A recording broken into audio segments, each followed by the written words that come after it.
যে কোনো ধরনের জন্মদাগ রিমুভ করা যায়, যে লাল জন্মদাগ, নীল জন্মদাগ, কালো জন্মদাগ, চোখের সাইড দিয়ে খুব অবস্থা খারাপ, বিভিন্ন ধরনের জট রিমুভ করা হয়, মুখের যে বিভিন্ন ধরনের স্পট রিমুভ করা হয়, ব্রণ থেকে পুরো মুখ দাগ হয়ে গেছে, পক্স থেকে দাগ হয়ে গেছে, এছাড়া ছোটকালে জন্ডিস হয়েছিল, কবিরাজার কাছে গিয়া কপালে টিক নিছি হয়ে গেছে গর্ত, এগুলো অ্যাভেলেবেল ঠিক করা যায়। এখন আপনার এখানে আসার মানে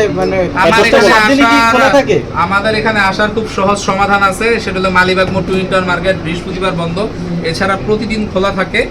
আর আপনার আইসা অবশ্যই বিডি ট্যাটু রিমুভ সেন্টার, দোকানের নাম সাইদুল ট্যাটুর কথা বলতে হবে, না বলে আমাদের এখানে প্রতিটা ফ্লোরই লেজার সেন্টার হয়ে গেছে এবং সবাই বলবে যে এটা সাইদুল ট্যাটু লেজার সেন্টার, আপনাদেরকে নিয়ে যাবে, বলবে যে আমি বাথরুমে আছি, আমি গোসলখানায় আছি, আমি বাসা থেকে এখনো আসি নাই, রাস্তায় আমি হাঁটতে আছি। এগুলো হলো বাজে কথা।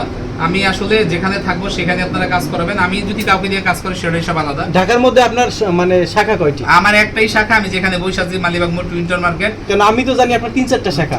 এগুলা বলে ওই যে আপনাদের ভিডিও নামাইয়া আপনার Khulna tattoo shop, new market tattoo shop, Dhanmondi tattoo shop, বিভিন্ন যে ভালো ভালো লোকেশন গুলো আছে, এখন তো লেজার সেন্টার অভাব নাই, এক নিউ মার্কেটই 6টা। তো বিভিন্ন জায়গায় ওই আমার ওদের ওই হলুদ কালার দিয়ে ব্যাকগ্রাউন্ডের নাম্বার দিয়ে ছাইরা দেয় যে এটা আমি।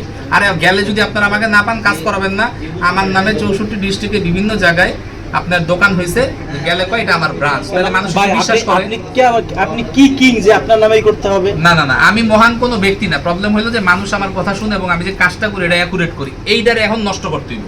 কেমনে আরে নষ্ট করা যায়? এই বিভিন্ন জায়গায় আমার কথা বলে বইলা লোকগুলার ভিতরে ঢুকানোর পর তারপরে যা ইচ্ছা তা একটু